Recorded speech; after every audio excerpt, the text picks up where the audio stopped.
আমি আজকে হাজির হয়ে গেছি মোরলা মাছের দারুণ স্বাদের একটা রেসিপি নিয়ে।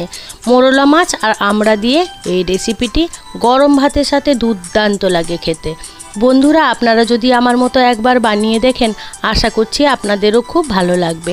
হাতের কাছে থাকা সামান্য কিছু উপকরণ দিয়ে এই রেসিপিটি খুব সহজেই বানিয়ে ফেলা যায়। বন্ধুরা, আপনাদের কাছে আমার বিশেষ অনুরোধ রইল আমার এই ছোট্ট ভিডিওটি সম্পূর্ণ দেখার জন্য। নমস্কার বন্ধুরা, ইজি কুক চ্যানেলে আপনাদের সবাইকে স্বাগত জানাই। চলুন শুরু করছি।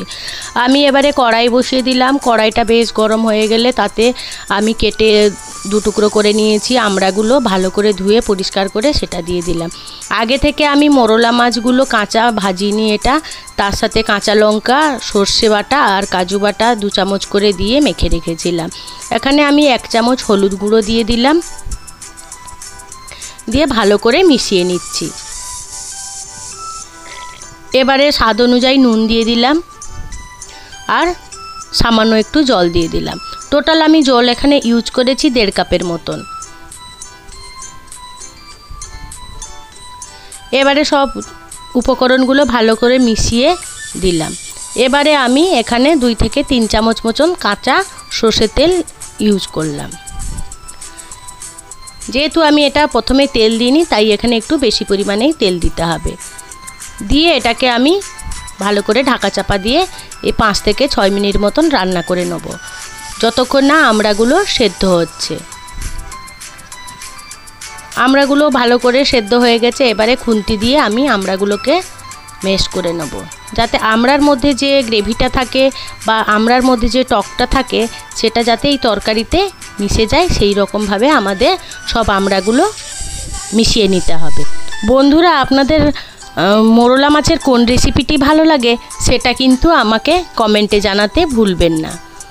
এবারে আমি খুন্তি দিয়ে সব আমড়াগুলো ম্যাশ করে নিচ্ছি, যাতে কি না ওই তরকারিটা টেস্ট হয়। অবশ্য আপনাদের স্বাদ অনুযায়ী আপনারা আমড়াগুলো ম্যাশ করে নিতে পারেন। যদি বেশি টক খেতে চান বেশি করে ম্যাশ করে নেবেন, হয়তো সেই রকম বুঝে আপনারা করে নেবেন। দেখুন আমার সব ম্যাশ করা হয়ে গেছে। এবারে আমি ভালো করে মিশিয়ে আরও 2 মিনিট মতন ফুটিয়ে নিলাম। যেহেতু এটা টক রান্না হচ্ছে, তাই টকটা ভালো করেই ফোটাতে হবে। এবারে উপর থেকে আমি 1 চামচ মতন কাঁচা সর্ষের তেল দিয়ে দিলাম। বেশ আমার সুন্দর করে দেওয়া হয়ে গেল আর আমার রান্না কমপ্লিট হলো। আমার এই রেসিপিটি আপনাদের আজকে কেমন লাগলো সেটা কিন্তু জানাতে ভুলবেন না। যদি ভালো লেগে থাকে ছোট্ট একটা লাইক করে দেবেন আর প্রচুর প্রচুর শেয়ার করে দেবেন। আর আমার এই ক্ষুদ্র চ্যানেলটিকে সাবস্ক্রাইব করে আমার পাশে থাকবেন।